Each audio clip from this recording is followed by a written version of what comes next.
Perkenalkan, nama saya Dewi Rahmah Akmal dengan NIM 2102946. Saya Fitriana Fazrianti dengan NIM 2103223. Di sini kami akan membuat video mengenai simulasi praktek fisiologis. Di sini kami akan melakukan tes lantang pandang dengan menggunakan tes konfrontasi. Adapun hal pertama yang harus dilakukan adalah duduk berhadapan dengan pasien dengan jarak 1 lengan. Pada prinsipnya adalah menggerakkan pulpen di bidang tengah antara pemeriksa dan juga pasien. Lalu selanjutnya meminta pasien untuk menutup sebelah matanya. Diikuti dengan kita yang menutup sebelah mata yang sejajar dengan pasien. Lalu minta pasien untuk melihat pulpen yang digerakkan. Pasien melihat kepada mata pemeriksa dengan syarat tidak boleh melirik. Apakah masih terlihat? Masih. Tidak. Apakah masih terlihat? Masih. Tidak. Apakah masih terlihat? Masih. Tidak. Apakah masih terlihat? Masih. Tidak. Pada tes mata sebelah kanan pasien, lantang pandangnya baik karena sama dengan pemeriksa. Dikatakan kelainan apabila pemeriksa masih bisa melihat, sedangkan pasien tidak. Selanjutnya, kita akan melakukan tes pada sebelah matanya. Lakukan hal yang sama seperti tadi. Apakah masih terlihat? Masih. Terlihat? Apakah masih? Tidak. Apakah masih terlihat? Masih. Tidak. Apakah masih terlihat? Masih. Tidak. Tidak. Pada tes mata sebelah kirinya pun, lantang pandangnya juga baik karena sama dengan pemeriksa. Jadi hasilnya adalah pada pemeriksaan lantang pandang kali ini, lantang pandang pasien berada dalam batas normal. Baik, di sini saya akan menjelaskan mengenai pemeriksaan visus. Pada pemeriksaan visus, yang pertama adalah pastikan kita sudah mencuci tangan kita. Di sini saya sudah mencuci tangan saya. Yang kedua adalah jelaskan mengenai prosedur tindakan. Yang ketiga adalah pastikan cahaya ruangan ini cukup, tidak terlalu terang dan juga tidak terlalu gelap. Yang keempat adalah posisikan posisi pasien senyaman mungkin. Yang kelima adalah berikan instruksi yang jelas kepada pasien. Dan yang keenam adalah meminta pasien untuk menutup sebelah matanya. Yang ketujuh adalah periksa kembali deretan visusnya. Setelah pasien diminta untuk menutup sebelah matanya, lalu pasien diminta untuk membacakan huruf-huruf yang ada pada Snellen chart dari mulai atas sampai bawah. Jika pasien bisa membaca pada baris pertama, lanjut ke baris kedua, begitupun selanjutnya. Baik, silahkan membaca Snellen chart dari baris pertama. E, F, P, T, O, Z, L, P, E, D, P, E, C, F, D, E, D, F, C, Z, T, F, E, L, O, P, Z, D, D, E, F, P, O, T, E, C. Ya, pasien bisa membaca Snellen chart sampai pada 20 per 20 yang menandakan bahwa pasien memiliki penglihatan visus yang normal. Baik, selanjutnya kami akan melakukan tes buta warna dengan menggunakan buku Isyara. Bisa langsung dimulai saja.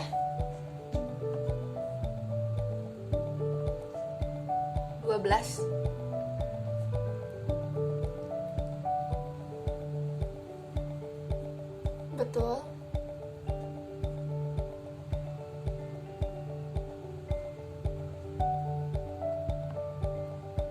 Gambar yang kedua, 8, gambar yang ketiga, 5. betul.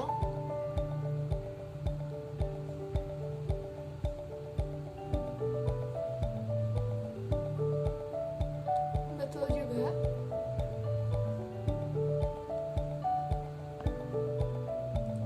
Gambar yang selanjutnya, 29, gambar yang ini, 74.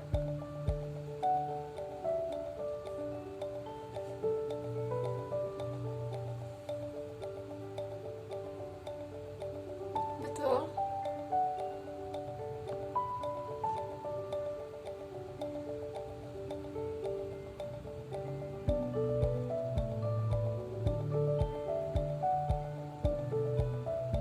Betul juga.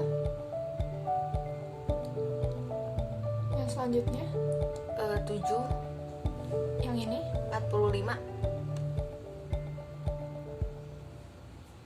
betul.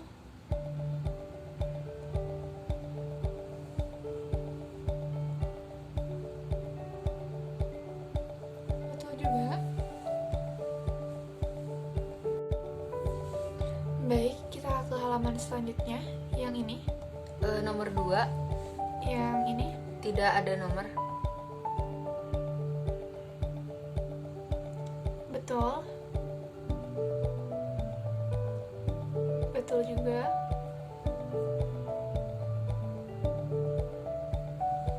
Yang ini, Nomor 16, yang ini boleh. ini dari sini ke sini, ke sini, ke sini, ke sini.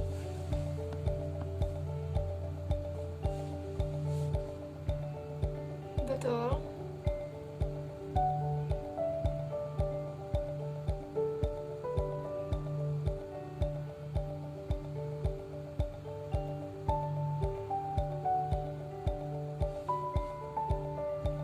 Betul juga.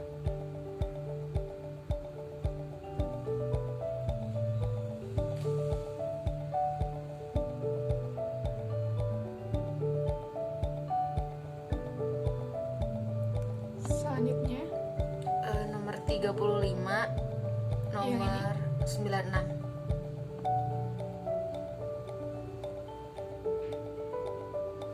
betul.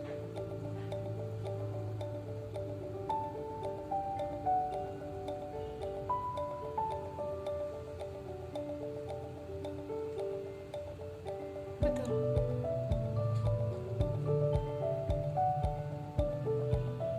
Yang ini, Ini dari X sini ke sini, ke sini, ke sini, ke sini, ke X. Kalau yang ini dari sini ke sini, ke sini.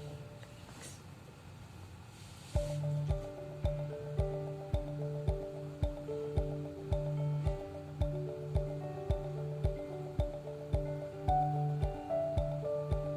betul.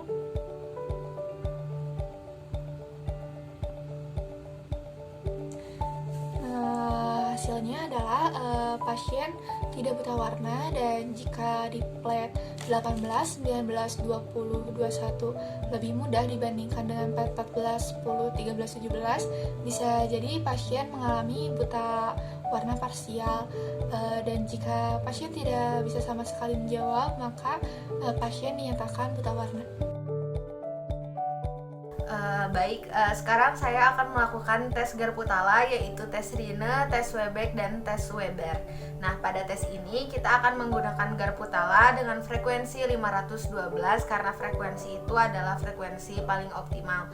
Lalu, cara memegang Garputala adalah dengan cara memegang batangnya dan jangan memegang kakinya, karena nanti suaranya tidak akan terdengar. Cara membunyikan Garputala dapat dipetik, dapat juga menggunakan ini, dapat juga menggunakan ini. Langsung saja kita kepada pengetesan pertama, yaitu tes Rine. Baik, sekarang kita akan melakukan tes Rine. Tes Rine dilakukan dengan cara membandingkan bone conduction pasien dengan air conduction pasien. Nanti apabila Teteh sudah tidak mendengar lagi suara Garputala, boleh mengacungkan tangan sebelah kirinya ya. Kita mulai.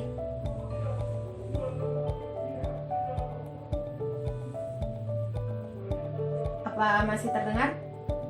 Masih. Nah, tadi saya sudah membandingkan antara bone conduction pasien dan air conduction pasien. Ketika di bone conduction sudah tidak terdengar, tapi di air conduction sudah terdengar, yang artinya air conduction pasien lebih besar daripada bone conduction pasien, maka pendengaran pasien adalah normal. Tes ini positif. Baik, selanjutnya saya akan melakukan tes wabah. Pada tes wabah ini saya akan membandingkan BC pasien dengan BC pemeriksa. Harus dipastikan bahwa BC pemeriksa adalah normal. Nanti saya akan melakukan tes wabah. Nanti kalau misalnya sudah tidak terdengar bunyi dari garpu tala, tolong angkat tangannya ya.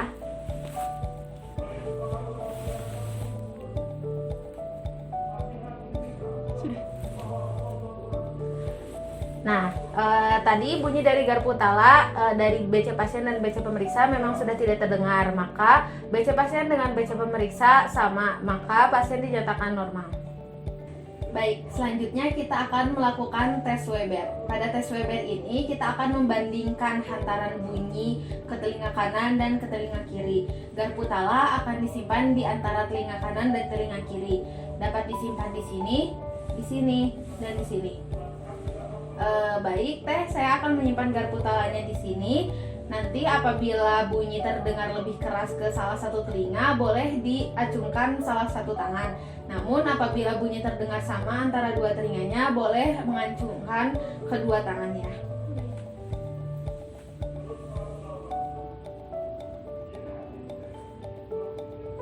Baik, hantaran bunyi kepada telinga kanan dan telinga kiri sama adanya dan sama besarnya, maka dapat disimpulkan bahwa telinga pasien normal.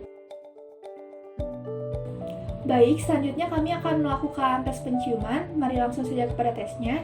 Teteh boleh duduknya dibuat senyaman mungkin.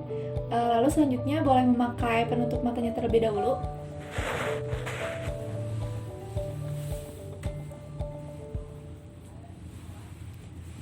Selanjutnya saya akan mendekatkan beberapa objek ke hidung teteh sekitar 2-3 cm. Nanti teteh boleh tebak bau apa yang saya dekatkan. Objek yang pertama teh. Minyak telon. Betul. Objek yang kedua. Jeruk nipis. Betul. Objek yang ketiga teh. Teh. Betul.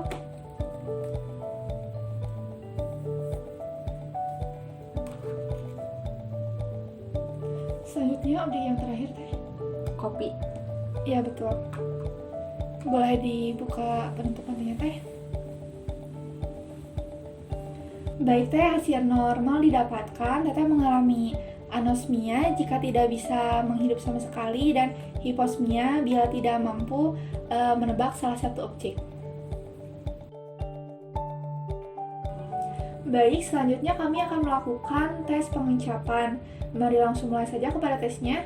Teteh boleh duduknya senyaman mungkin. Dan di sini saya sudah menyiapkan bahan-bahannya. Yang pertama ada gula untuk rasa manis, garam untuk rasa asin, kopi untuk rasa pahit, dan air jeruk untuk rasa asam. Nah, di sini saya sudah mencuci tangan terlebih dahulu. Teteh boleh memakai penutup matanya terlebih dahulu.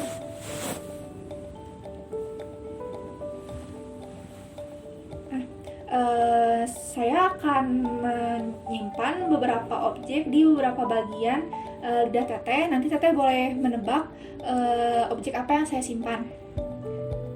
Teteh boleh menjulurkan lidahnya terlebih dahulu. Untuk objek yang pertama, rasa apa teh? Manis, gula. Ya betul. Boleh berkumur terlebih dahulu teh.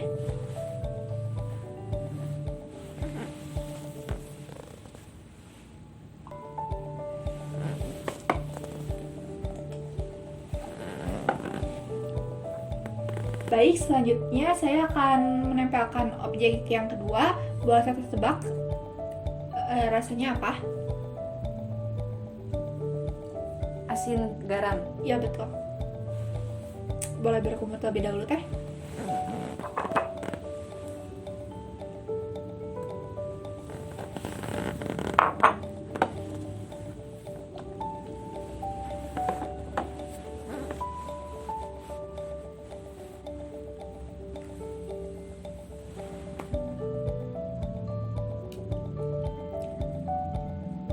Selanjutnya dilanjutkan dengan objek yang ketiga. Asam Ya, jeruk. betul teh. Boleh berkumur terlebih dahulu.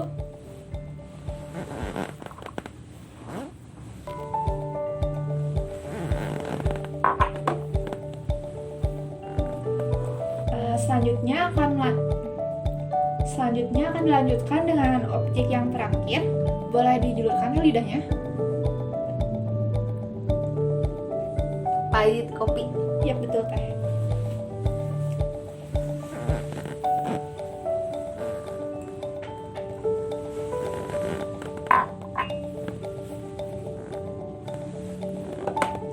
Dari hasil pemeriksaan diperoleh bahwa batas pengucapan teteh berada dalam batas normal, di mana bisa merasakan manis dalam 5 detik, lalu merasakan asin dalam 2 menit, dan merasakan asam dan juga pahit menurun dalam 2 menit. Dikatakan agesia bila pasien tidak bisa merasakan apa-apa, dan dikatakan hipogesia bila pasien merasakan lebih dari 2 menit.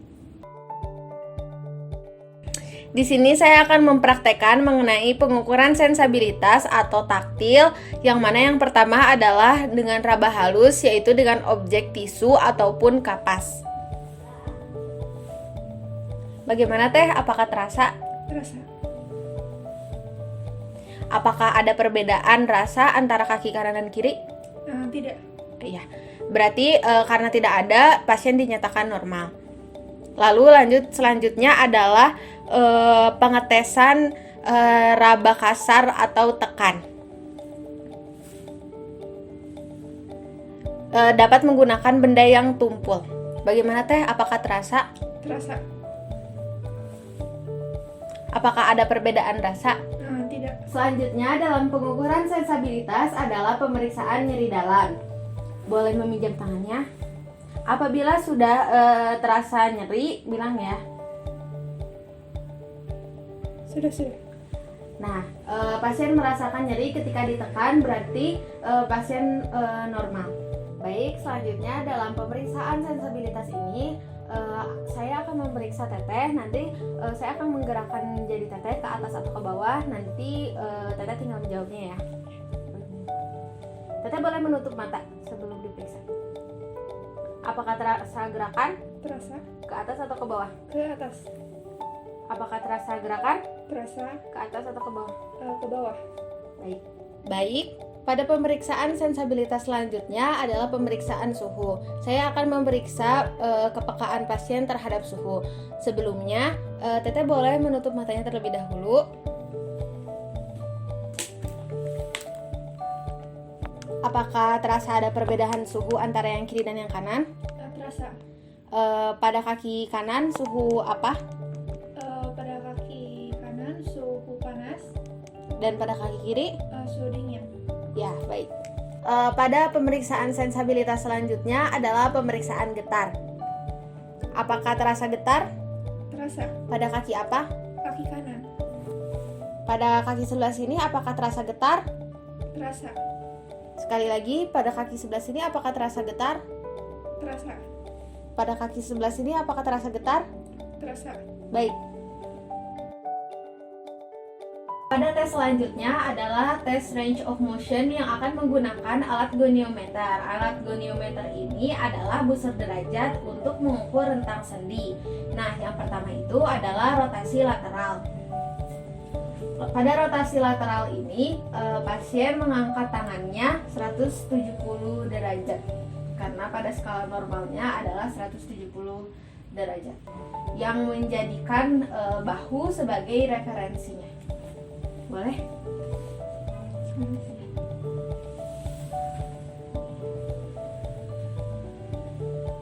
Baik, pada pemeriksaan tes ROM selanjutnya adalah hiperekstensi sendi bahu, diukur dalam derajat fleksi ke belakang.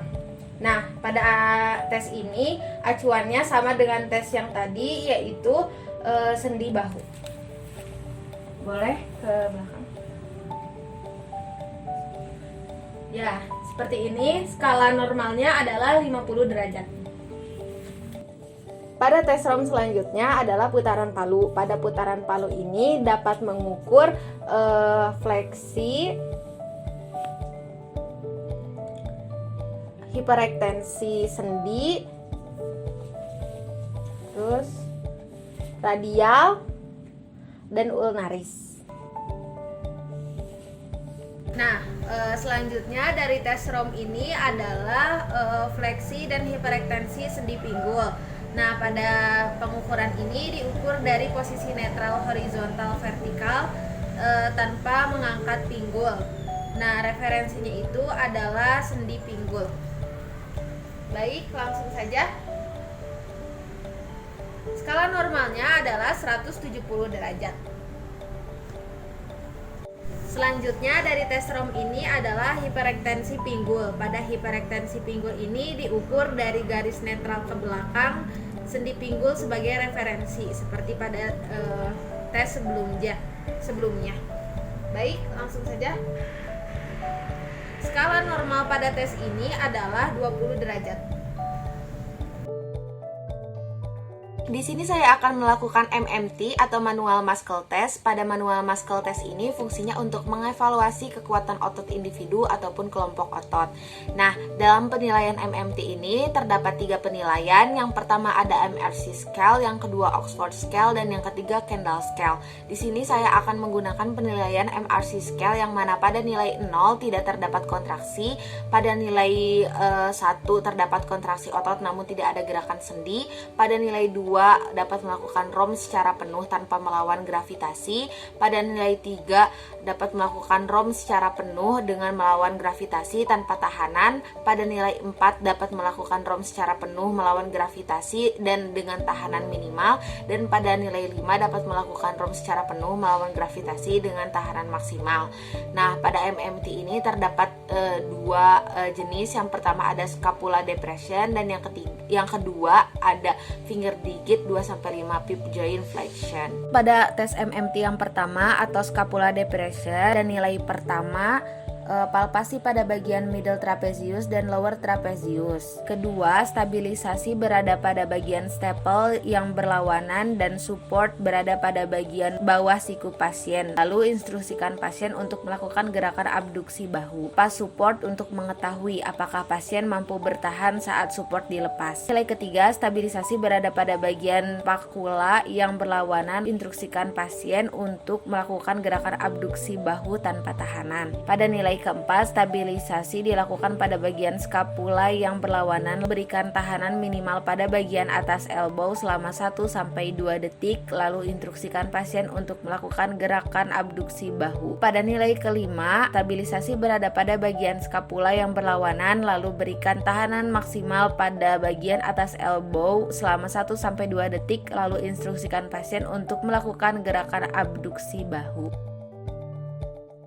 Selanjutnya adalah MMT kedua, yaitu finger digit 2-5 pip joint flexion. Pada nilai 1, palpasi dan proksimal palang pasien. Pada nilai 2, stabilisasi pada metakarpal dan proksimal palang pada pasien.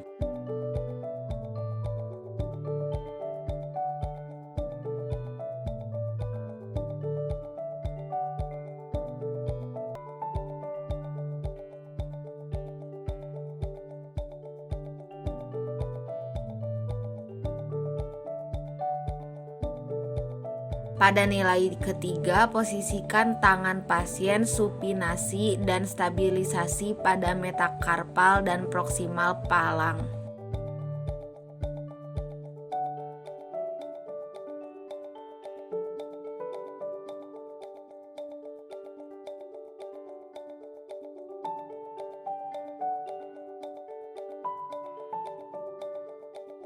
Pada nilai keempat, stabilisasi pada metakarpal dan proksimal falang, lalu berikan tahan minimal selama 1-2 detik pada middle falang.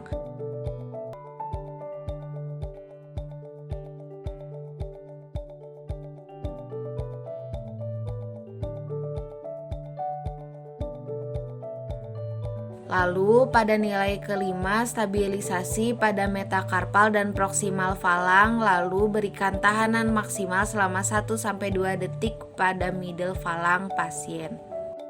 Hal ini dilakukan juga pada tangan sebelah kiri pasien.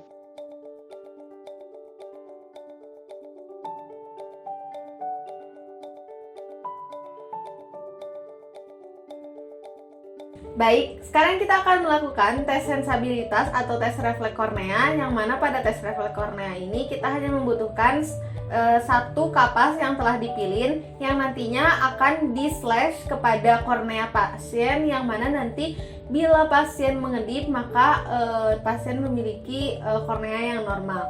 Teteh nanti boleh lihat ke atas, nanti kita akan men-slash kapasnya. Nah, ketika saya men-slash kapas kepada mata pasien, pasien mengedip, yang berarti kornea pasien normal. Baik, selanjutnya Teteh boleh melihat ke arah sana. Nah, tadi pasien mengedip, yang berarti bahwa sensabilitas atau refleks dari kornea pasien adalah normal. Baik, untuk selanjutnya kami akan melakukan tes refleks menggunakan refleks samar. Yang pertama, kami akan melakukan refleks biceps.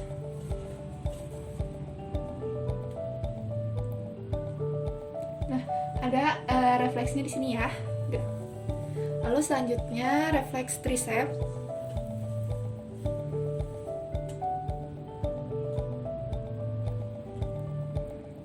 Ada juga geraknya. Nah, lalu yang selanjutnya refleks brachioradialis.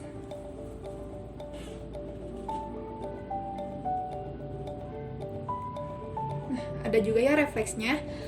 Selanjutnya dilakukan pada tangan yang sebelahnya lagi. Lalu selanjutnya refleks patella.